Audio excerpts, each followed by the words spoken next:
এই দৃশ্য ম্যাডাম দেখে চোখের পানি ধরে রাখতে পারল না। অঝরে কাঁদতে লাগলো আর ভাবছে, যে খাবার পশুর খাওয়ার কথা সে খাবার রহিম খাচ্ছে, অথচ আমরা সবাই মানুষ। আজ সে গরিব বলে হয়তো আমাদেরকে মনের কষ্টটা বোঝাতে পারছে না। ম্যাডাম চোখের পানি মুছতে মুছতে আবার গিয়ে চেয়ারে বসল।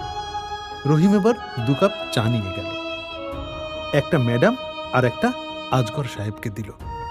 চায়ের কাপটা হাতে নিয়ে রহিমের দিকে ফ্যাল ফ্যাল করে তাকিয়ে বলল, রহিম, কাল থেকে আমার জন্য 2 প্লেট করে খাবার আনবে।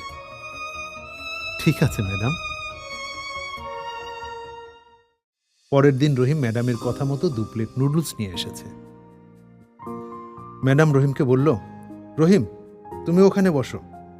না ম্যাডাম, সমস্যা নেই, আমি বসতে বলেছি, তুমি বসো। রহিম ভয়ে ভয়ে গিয়ে